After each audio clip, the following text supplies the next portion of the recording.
Senhor Jesus, Divino Mestre, agradecemos pela oportunidade, pelo ensejo que se renova para nós de mais uma oportunidade de aprendizagem, de estudo, de trabalho. Nesta nova semana, nós agradecemos pelo ensejo renovado, repetimos, agradecemos pela presença sempre constante dos amigos espirituais que nos favorecem a aprendizagem, fortalecendo nossos espíritos, permitindo-nos aqui nos reunirmos para esse trabalho do estudo do Apocalipse, que é o preâmbulo do nosso trabalho mediúnico de mais tarde, e nós esperamos poder fazer deste primeiro estudo aquele piso de segurança, aquela base para que o trabalho mediúnico seja proveitoso, eficaz na sua proposta de atendimento aos desencarnados em sofrimento. Que assim seja. Muito bem, vou projetar a tela do hoje. Nós vamos estudar hoje os versículos 14, a partir do versículo 14, do capítulo 12 do Apocalipse. Projetando aí, a partir do versículo 14. Vou fazer como sempre aquela leitura do texto. Apocalipse, capítulo 12, versículo... Eu vou ler a partir do versículo 15, nós estudamos na semana passada. Quando o dragão viu que fora lançado na terra, perseguiu a mulher que dera à luz o varão.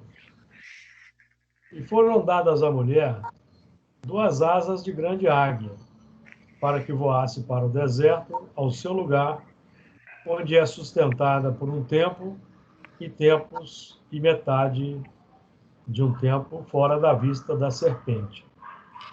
E a serpente lançou da sua boca, atrás da mulher, água como um rio, para que pela corrente a fizesse arrebatar. E a terra ajudou a mulher, e a terra abriu a sua boca e tragou o rio que o dragão lançara da sua boca. E o dragão irou-se contra a mulher e foi fazer guerra ao resto da sua semente, os que guardam os mandamentos de Deus e têm o testemunho de Jesus Cristo. Semana passada, nós já trabalhamos o versículo 13, inclusive descendo ou abordando as profecias de Daniel, como vocês devem estar lembrados. Está trabalhando esse... Na verdade, é o seguinte, né? Na verdade, nós terminamos o versículo 13, corrigindo aqui para ficar clara a ideia. Iniciamos o estudo do versículo 14. No versículo 14, eu vou repetir a leitura. E foram dadas à mulher 2 asas de grande águia, para que voasse para o deserto, ao seu lugar, onde é sustentada por um tempo e tempos e metade de um tempo fora da vista da serpente. Nós falamos sobre essas 2 asas, que são as 2 asas da evolução, a razão e o sentimento. Falamos da grande águia, que no planeta representa as Américas, e que, observando o mapa, nós vamos notar que as Américas lembram uma ave com as asas abertas, e por isso a águia é uma referência às Américas no plano profético sociológico.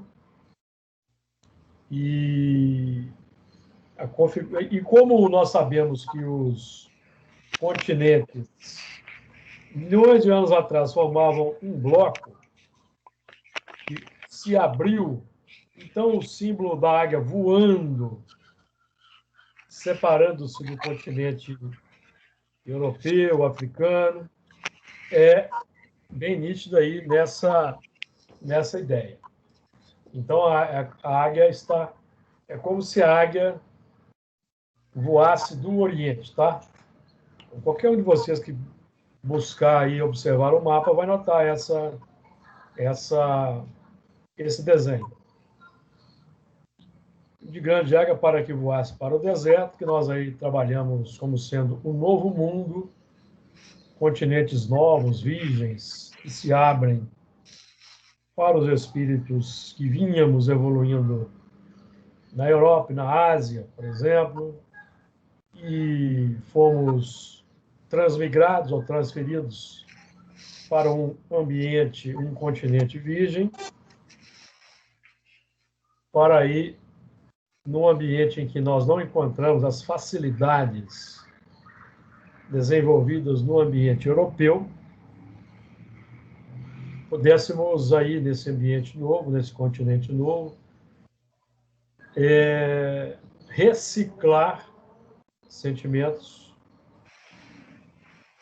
e essa reciclagem de sentimentos favorecendo a construção de um novo mundo de conotação diferenciada do velho mundo.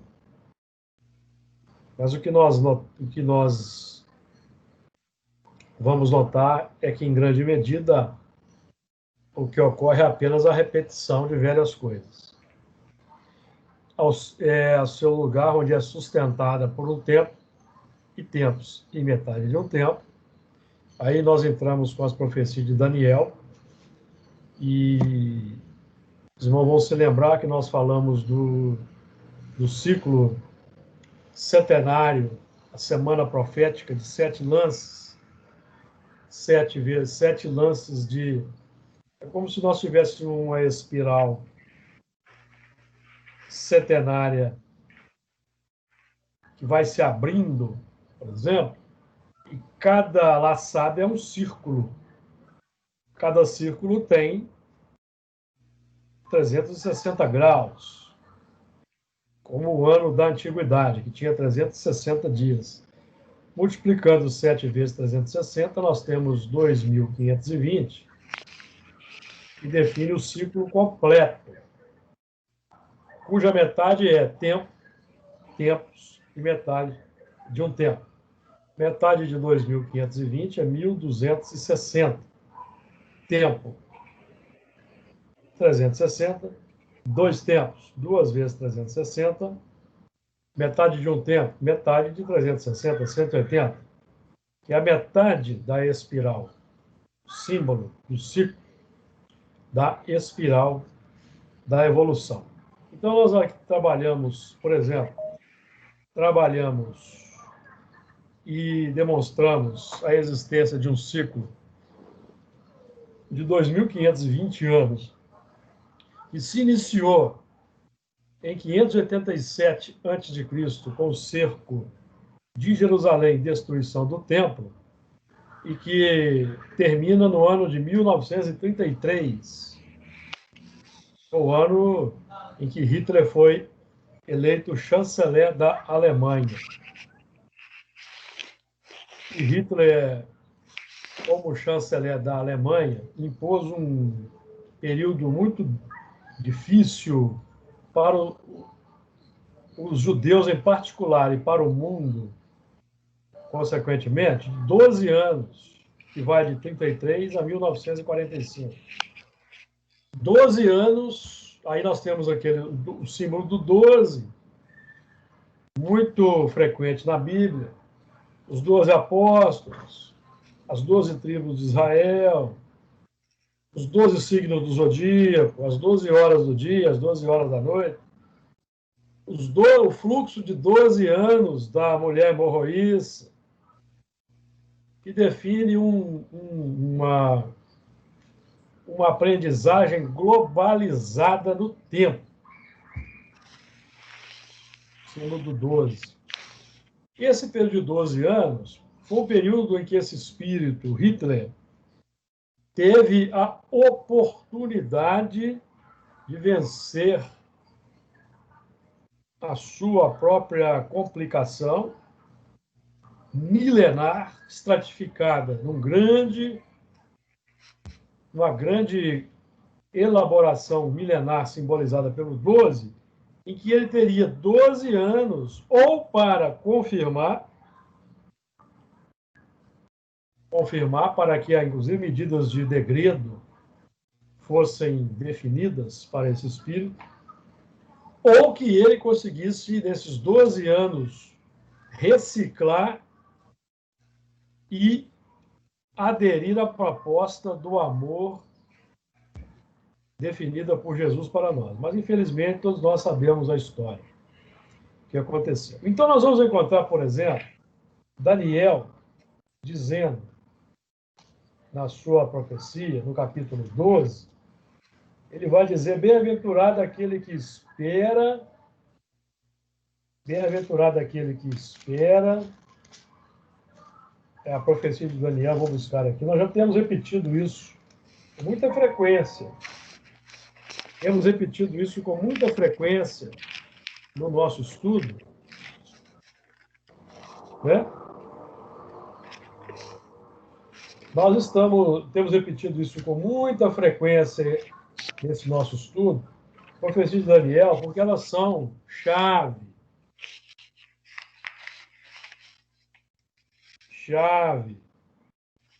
para o nosso entendimento, certo, amigos? Então, por exemplo, Daniel vai dizer assim, ó,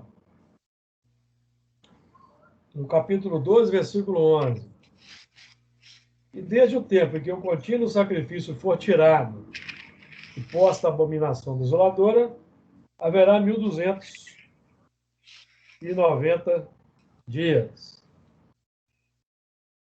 1290 dias.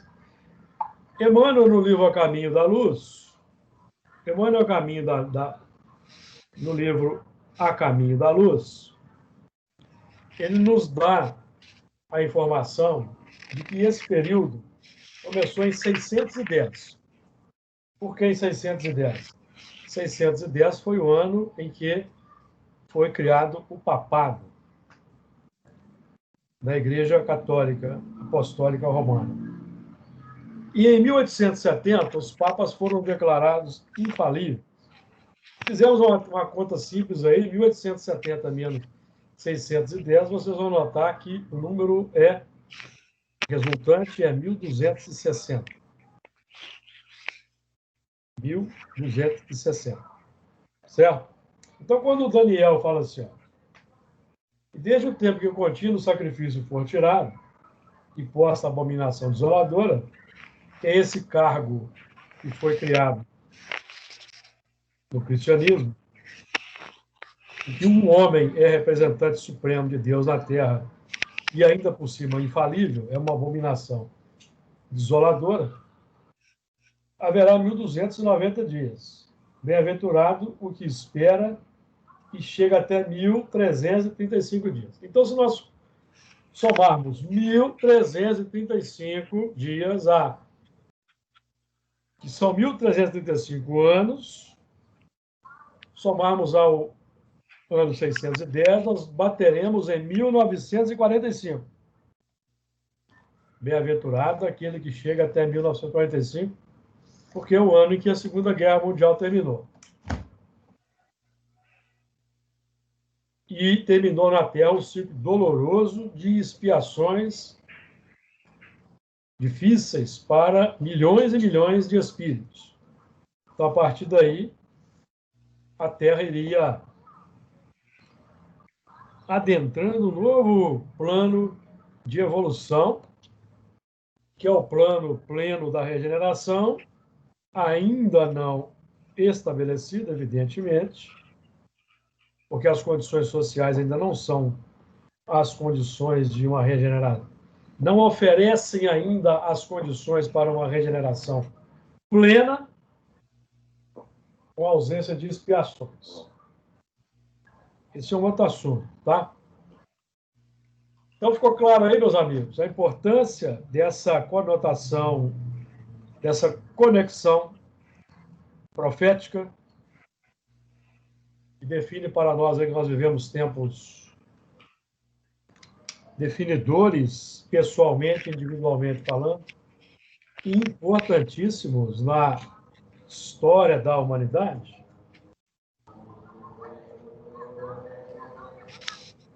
E nós não podemos ser, ou até podemos porque temos o livre-arbítrio, para agirmos segundo nosso desejo e nosso propósito.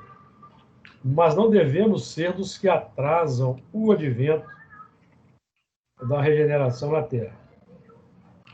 Não devemos dar mais ouvidos a falsos profetas, a doutrinas estranhas, negacionistas da ciência, do amor, em função de determinadas preferências no campo da sociedade. Para nós, a nossa preferência, como espíritas cristãos, a ideologia que deve nortear nossos passos na Terra é o espiritismo cristão. No nosso caso, de espíritas. E abrimos os corações para estudarmos o espiritismo.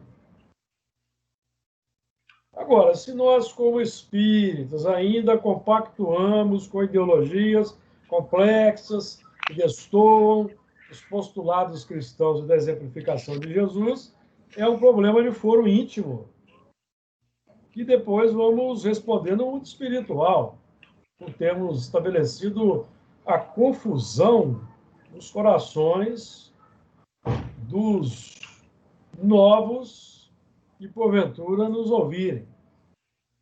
Então, o nosso esforço, e o meu esforço aqui é esse, e dele eu não fujo, é repetir sempre a doutrina espírita, a codificação, não me canso de repetir, e alicerçar sempre no plano tanto do Novo quanto do Velho Testamento.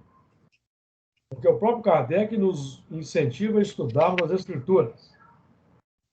Na Gênese, em que ele define essa importância lá, literalmente falando, e quando ele lança para nós o Evangelho segundo o Espiritismo, que ele ali interpreta textos do Novo e do Velho Testamento. Então, esse é o nosso fanal, é o nosso objetivo. Nosso objetivo, modestamente falando, é dar voz a Jesus, tão esquecido, incompreendido e distorcido no nosso mundo atual. O nosso objetivo é aquele de não deixar que os nossos desejos, emoções, preferências distorçam o pensamento espírita cristão. Esse é o objetivo. E essa é a nossa responsabilidade.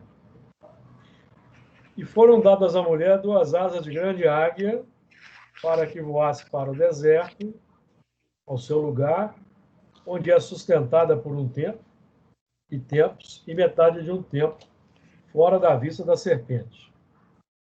Então, esse voo para o deserto, muitos de nós aqui, pelo menos alguns de nós aqui, dessa sala de estudo, nós já tivemos a informação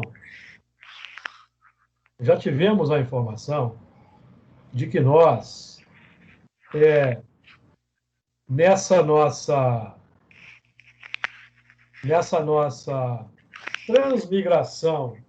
transmigração para as Américas, esse voo dessa águia, nós fizemos uma escala na África. Então, aqueles espíritos romanos, por exemplo, que depois de terem feito o aprendizado aí na civilização romana, depois começaram a trabalhar no Império Romano Místico, na Igreja Católica, que geraram desmandos, por exemplo, como Inquisição, Cruzadas. Esses elementos foram transmigrados, pelo menos um bom número,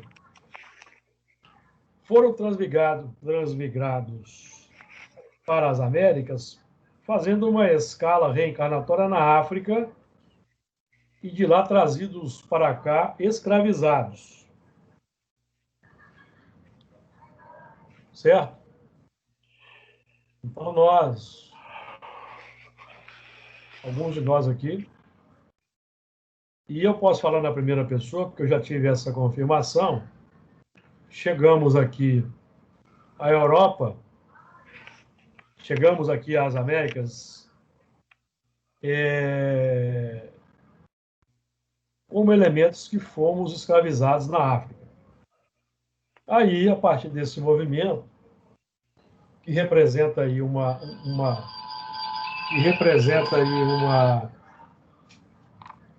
oportunidade de evolução fora da vista da serpente, porque vocês imaginem só, nós, espíritos europeus, fomos transmigrados para a África e reencarnamos entre as tribos simples da África, e ali nós somos pegos a laço,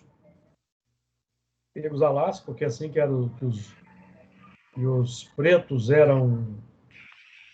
eram capturados de forma ignominiosa pelos brancos civilizados, aí entre aspas, evidentemente.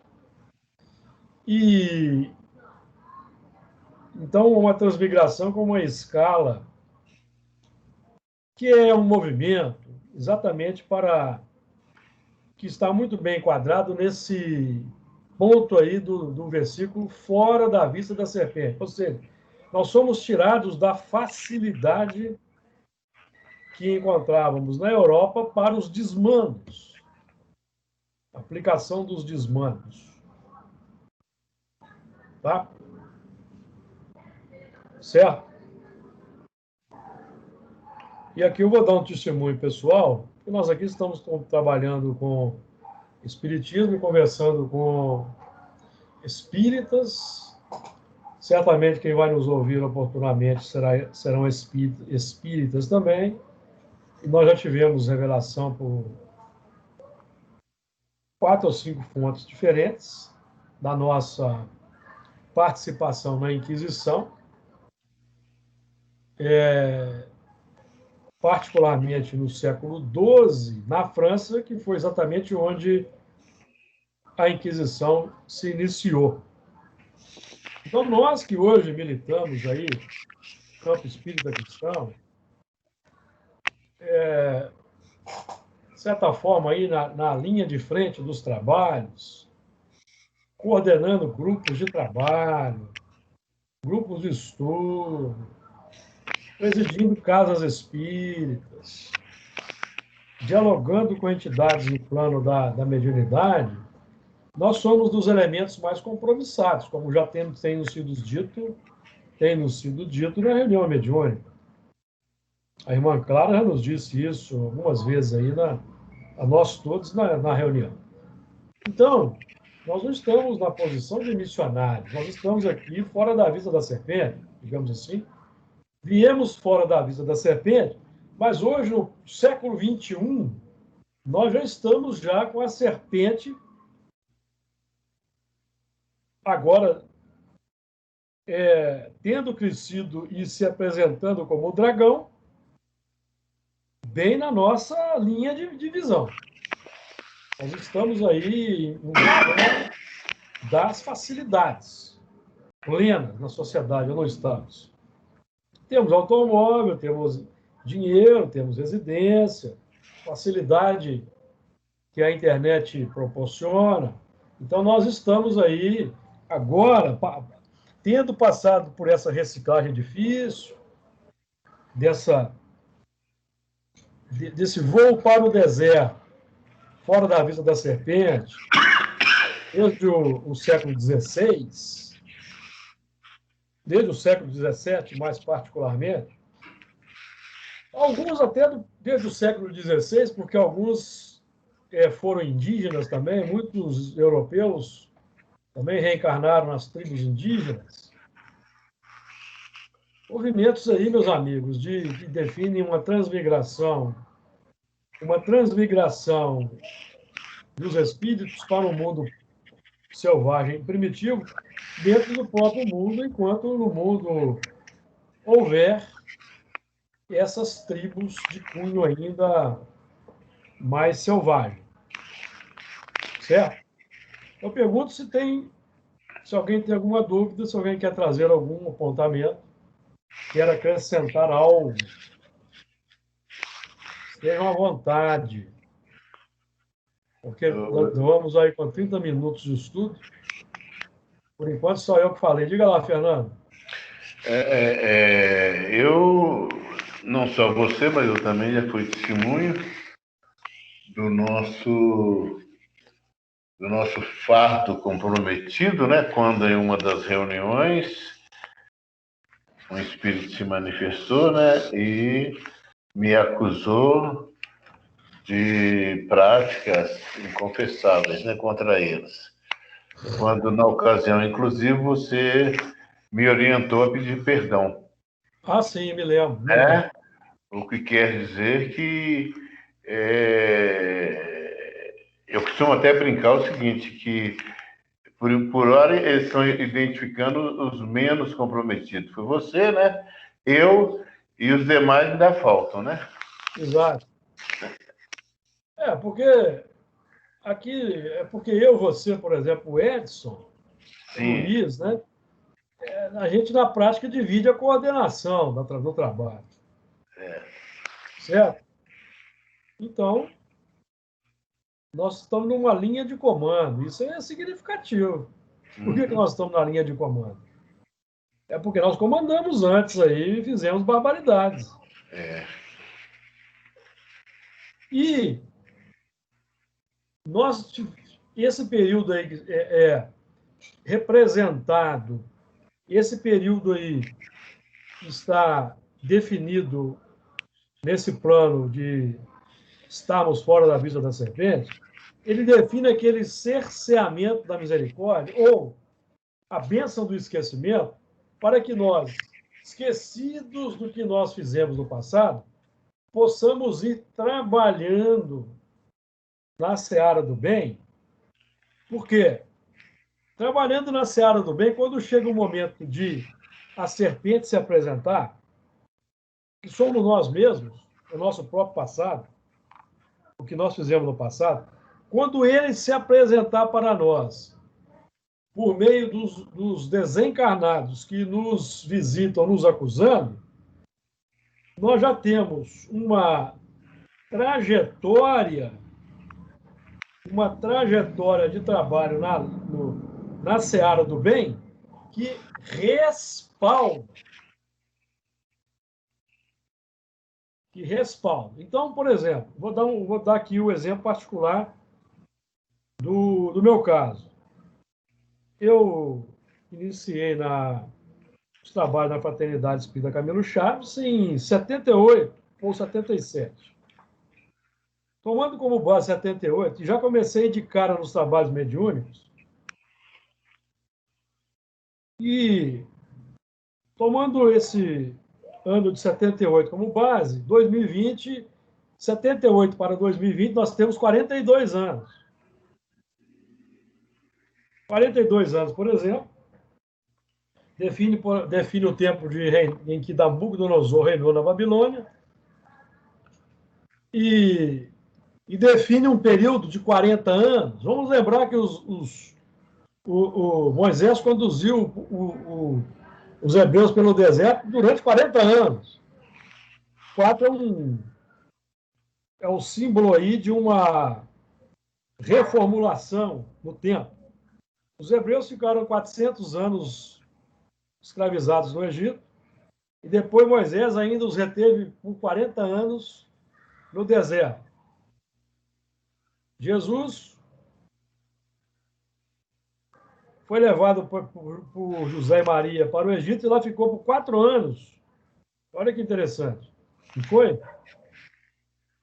Então, 40 é o tempo de uma... O 4 é o tempo de reciclagem das bases. Então, nós trabalhamos 40 anos, de 78 a 2018, 40 anos, para que em 2018, o que aconteceu em 2018 na nossa reunião? A serpente se apresentou, as comunicações da Babilônia. Certo? Certo. Que é o nosso passado. Você lembra? Lembro. Então, agora imaginemos se nós tivéssemos deixado o Camilo Chaves ao longo aí de anos atrás, ou por melindre, ou por outras questões particulares, não perseverássemos no trabalho, nós não saberíamos dessas coisas. Nem faríamos ideia desse passado. Então, esse tipo de acontecimento é uma bênção da misericórdia para nós, porque nos permite reatar laços com irmãos nossos na sala mediúnica, no trabalho mediúnico, desfazendo laços até de ódio, sem precisar de reencarnarmos, meus amigos, com os companheiros. Então, se nós tivéssemos deixado o trabalho a meio do caminho no passado, nós teríamos que lidar com muitas coisas na nossa própria existência material, forma de percalços, de dificuldade, ou existências futuras. Sabe-se lá como. Por isso é importante a perseverança. Se você me permite, vai lá, Fernando. Eu tenho comigo de que, em termos de espiritismo, nós não escolhemos a casa que nos escolhe. Sim. E a gente tem que perceber isso e perseverar, como você disse, né? Lógico.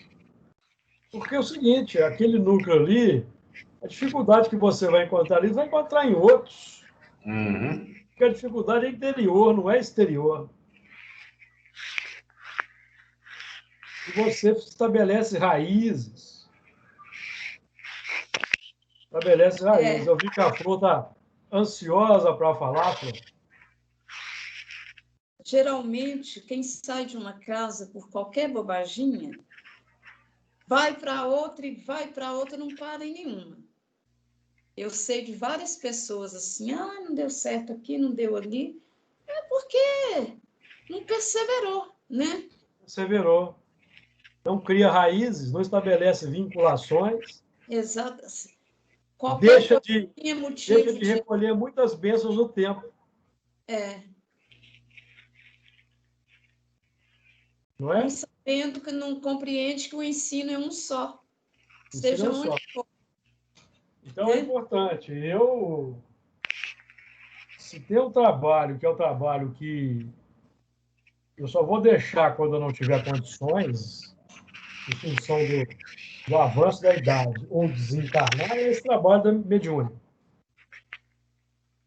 E esse é o sagrado.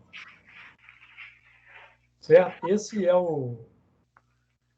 Olha, o que eu já recolhi de alegria na reunião mediúnica, no trabalho mediúnico, no contato com os irmãos espirituais. E essas revelações, isso não tem preço, isso é inestimável. Isso não tem preço. E isso não vai acontecer, não acontece com o elemento que chegou na casa espírita hoje e amanhã já quer revelação. Não é assim que acontece. Porque não, Jesus define que não se pode dar pérolas aos porcos ou coisas santas aos cães. O elemento precisa criar raiz, vinculação, perseverança, responsabilidade, para se fazer merecedor de investimento do alto.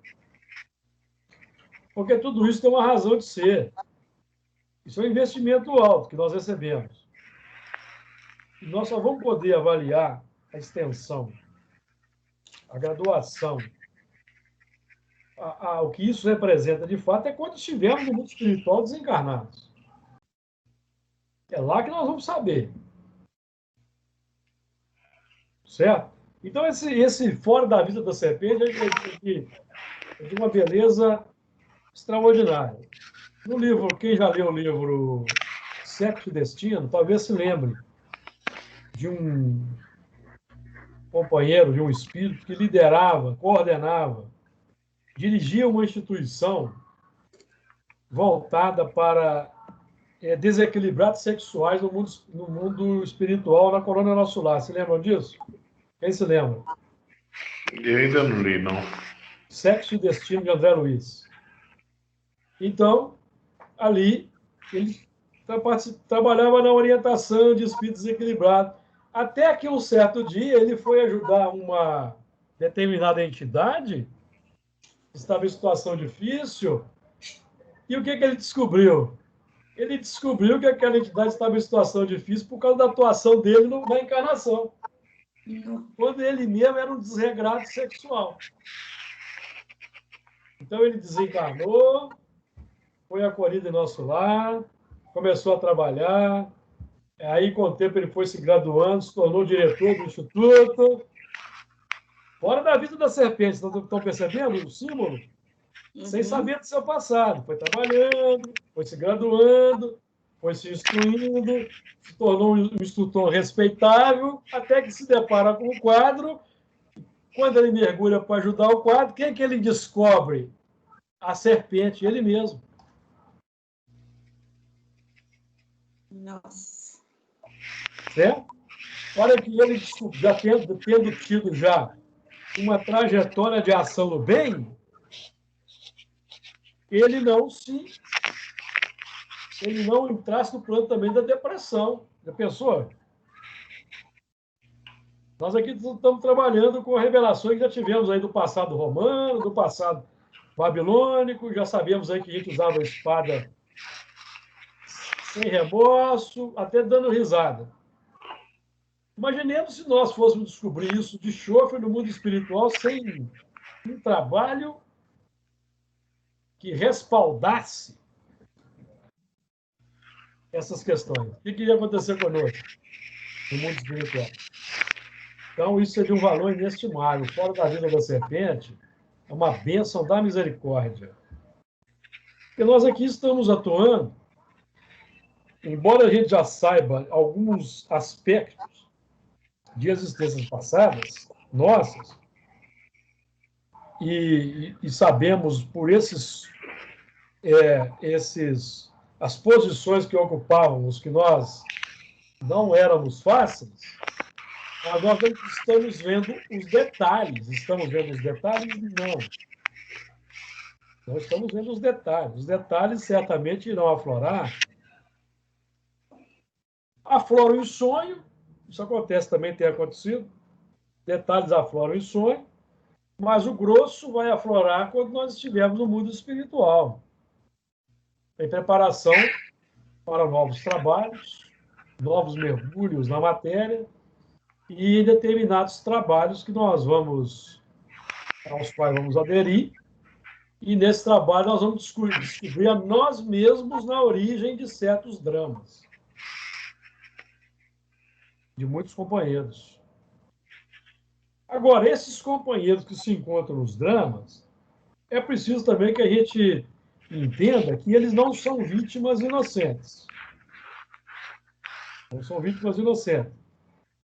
E eles permanecem no quadro triste, por exemplo, do ódio, do propósito vingativo, porque eles não têm condições ainda de verem o que fizeram anteriormente que gerou a complicação.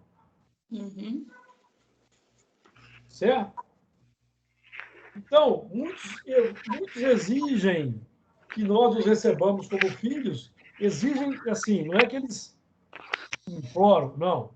Exigem o estado de evolução, exige para que eles tenham condições de depois conseguirem ver o seu próprio passado, que eles sejam nossos filhos, ou nossos esposos, nossas esposas, nossos irmãos, para estabelecer laços de afetividade, para depois o painel se abrir.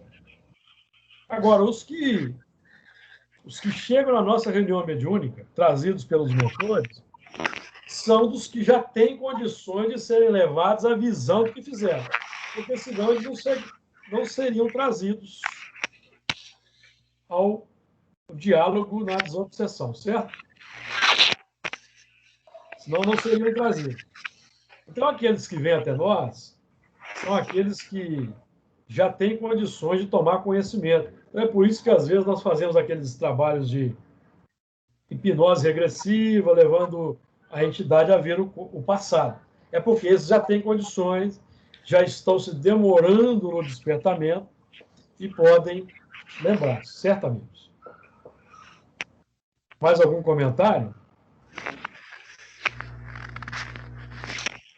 Então, tem muitos irmãos aí, muitos espíritos que estão nos postos mais humildes da sociedade, numa vida difícil, sem acesso a uma boa educação, sem acesso a boas condições de vida, lutando com grandes dificuldades, porque eles estão no regime de segregação fora da vista da serpente, fora da vista daqueles componentes internos que despertarão desejos antigos, tá? Agora, como André Luiz ressalta no livro Os Mensageiros, as condições de felicidade na Terra, de bem-estar social e material, vão aumentar, estão aumentando e vão continuar aumentando na Terra.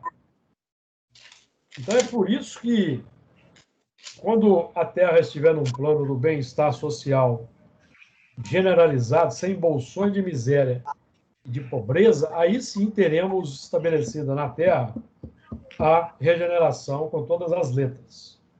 Porque então não teremos mais as expiações geradas pelo egoísmo. Já temos estudado isso com bastante ênfase aqui, não vamos voltar a esse assunto não, tá? Muito bem. Fora da vista da serpente, porque nesse período de cerceamento, de esquecimento, novos sentimentos ou sentimentos que nós já trazemos, mas que estão em segundo plano por causa do egoísmo, vão recebendo investimento da nossa parte e vão crescendo na intimidade. É o trigo crescendo junto do joio. Até que chega um momento que o joio se faz tão exuberante, o trigo se faz tão exuberante que ele abafa o joio, naturalmente, tá? De acordo? Então, nós trabalhamos entre mesmo as dificuldades, o joio, as complicações, certo? É assim mesmo que funciona o serviço. O plano da aprendizagem da evolução. E um de nós que não somos espíritos superiores que tem que reencarnar para dialogar com irmãos desencarnados na reunião mediúnica, certo? Não são. Somos mesmos os que favorecemos que esses irmãos estivessem nessa condição nos milênios e nos séculos que se foram. Dúvidas? Tranquilo? Podemos avançar para o versículo 15? Avancemos. E a serpente lançou da sua boca, atrás da mulher, água como um rio, para que pela corrente a fizesse arrebatar. A serpente lançou da sua boca. Então, lembrar que essa serpente somos todos nós que emitimos uma onda mental rasteira, cuja onda mental rasteira, materialista, na pauta do interesse pessoal, exacerbado pelo egoísmo, se expressa por pensamentos, palavras, atitudes e ações, que é o sistema aí simbolizado pela boca. Então, a boca é o grande órgão que expressa pensamentos, palavras, atitudes e ações. É todo um ser. Todo ser é uma grande boca que verbaliza alguma coisa. Um olhar, uma atitude, já define uma verbalização, a verbalização de uma mensagem. Não define? Não se diz aí que um olhar vale mais do que 1000 palavras? É ou não é? Sim. Então, isso é verbalização. Estamos lançando algo. Então, a serpente lançou da sua boca atrás da mulher, e atrás, meus amigos, a perseguição interior e exterior. Interior, que são os nossos próprios instintos que vão combater a mulher, que são os sentimentos nobres em desenvolvimento. A serpente lançou da sua boca atrás da mulher a aferição pela tentação. Bem-aventurado o varão que é tentado, que sofre a tentação, certo? O varão como sendo aí componente filosófico, que é tentado. O varão é o símbolo da razão. Mulher, símbolo do sentimento. Mas, quando se fala varão, é homem e mulher, tá? Mulher é homem e mulher. É o componente filosófico que adotamos. Certo? Por quê? A serpente lança atrás da mulher. Então, os espíritos que buscam nos enredar em complicação, eles buscam, evidentemente, sensibilizar nossos desejos, nossas emoções. Quando o desejo ou a emoção emerge, a nossa consciência, então, entra em ação. Não é conveniente seguir essa proposta. A razão, certo? Então, o desejo é o automático, a emoção é o automático, a razão é que sofre a tentação, que é o grau de consciência desperto. O grau de aquele dispositivo da lei já estabelecido na consciência, que é chamado. Porque o espírito novo, o selvagem novo, ele está na vida dele. Segue os desejos, segue os instintos, segue os impulsos, ele não tem remorso, não tem arrependimento. Está na vida natural, certo, amigos? Mas nós não podemos mais seguir o impulso natural, porque nós já somos espíritos amadurecidos, já aí no limiar de grandes transformações interiores, buscando entrar na posse do reino de Deus. Nós não podemos mais ceder de forma irreverente ao que os desejos e as emoções propõem de forma ampla. É preciso domínio. Certo? Ficou claro? Claro. É o que quer dizer. Diga lá, Fernando. O que quer dizer, então, que nós já não estamos mais no tempo de nos enquadrar naquilo que Jesus falou, né? Raça de víboras, quer dizer, pensamentos rasteiros, né? Isso. E atitudes. Exatamente. a raça de víboras era referência aos religiosos hipócritas. Porque Jesus não chamou o romano de raça de víbora. E nem gentio. Ele chamou de raça de víbora os fariseus. E eram os religiosos. Que são os hipócritas. Que são as víboras. Que conhecem a lei, mas distorcem a lei segundo o seu interesse, ou exigem, impõem o cumprimento da lei aos seguidores, e eles mesmos não seguem. O que acontece nos tempos atuais aí, na Terra. Certo? Nós não podemos mais sermos hipócritas. Exatamente. Hipócrita é aquele que deliberadamente distorce o conhecimento para favorecer o interesse rasteiro.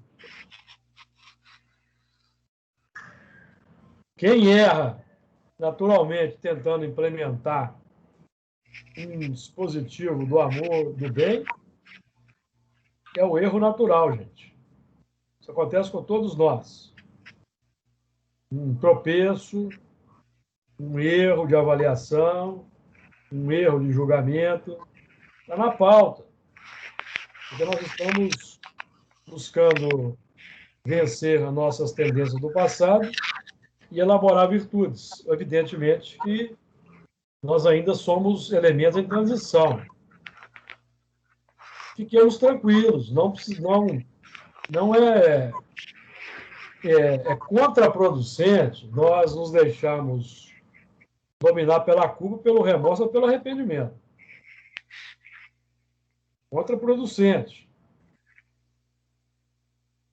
Importante eu errei, sinto muito, daqui para frente eu vou tentar não errar mais. Bola para frente. Vamos em frente. Vamos trabalhando, vamos agindo. Porque o único acusador que existe é a nossa própria consciência e os espíritos imperfeitos que querem ver a nossa ruína. Aqueles antigos compassos do passado que não concordam com a nossa mudança, com a nossa virada de situação, que nos acusam de traidores nas reuniões mediúnicas. Então, isso não importa. O que importa é seguirmos adiante. E bem ingênuo é aquele que acha que vai entrar na casa espírita hoje e vai sair santo 2 horas depois. Pode desativar esse tipo de pensamento, que não é assim que funciona, não, tá? Vamos ter calma, vamos ter paciência, mas sem desistir da perseverança no bem. Lançou até na mulher água como um rio, para que ela, pela corrente, a fizesse arrebatar. Temos aí também essa água como simbolizando as viciações do mundo, que são reflexos dos sentimentos desequilibrados. Álcool. O rio do álcool. Então eu pergunto para vocês, no plano da regeneração nós vamos ter destilaria de aguardente? O que vocês acham? Alambique para fabricação de bebida alcoólica? Vocês acham que vão ter na regeneração? Deus me livre. Deus me livre. Então, por aí se vê quão longe estamos ainda da regeneração. Né? Repito, não quer desanimar ninguém, não, mas é preciso que a gente desça do misticismo, que impera no movimento espírita. Porque os irmãos de outras religiões nem sabem o que seja regeneração, só nós espíritas que sabemos. Nós sabemos, mas não entendemos. Sabemos, mas não entendemos. E por não entendermos, nós não ajudamos Jesus na implementação da regeneração, porque nós não temos ideia do que seja regeneração. Certo, meus amigos? Difícil, né? Nossa. Difícil esse discurso, não é? Então, nosso plano, meus amigos, infelizmente, é o plano da expiação e prova com letra maiúscula.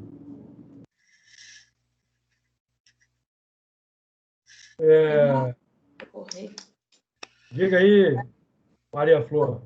Eu falei que tem muita água para correr ainda. É, muita água e que essa água não pode mais ser a água da serpente. É.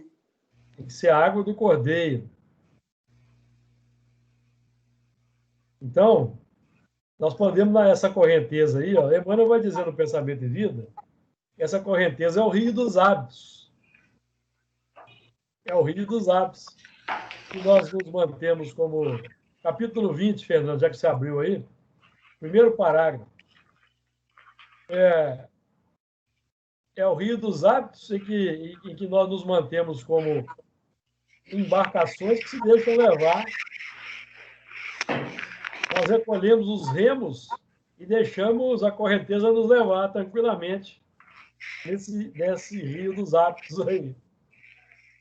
E vamos repetindo complicações aí no plano filosófico e até abominações no campo religioso temos repetido. De acordo? Você quer ler aí, Fernando, os dois primeiros parágrafos? Capítulo 20, hábito. O hábito é uma esteira de reflexos mentais acumulados, operando constante indução à rotina. Herdeiros de milênios, gastos na recapitulação de muitas experiências análogas entre si, vivemos até agora quase que à maneira de embarcações ao gosto da correnteza, num rio de hábitos aos quais nos ajustamos sem resistência. Isso, é isso aí, é a expressão daquela famosa música, deixa a vida me levar. A gente se mantém se deixa conduzir ao sabor da massa. Aí, como você já fez alusão a isso aí, Fernando, nós ficamos aí emburacados nos grupos de WhatsApp, deixando as opiniões nos levarem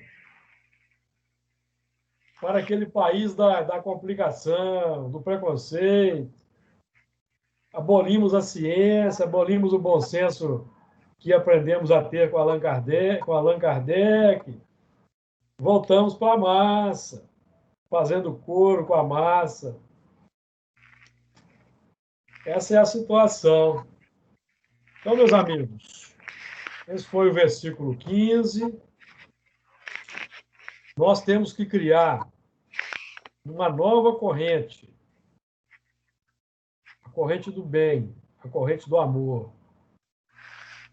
a corrente de uma mentalidade espírita cristã, propositiva de boas coisas no mundo, e não repetitiva das viciações filosófico-religiosas que vem acalentando durante gerações, muitas existências, muitos corações.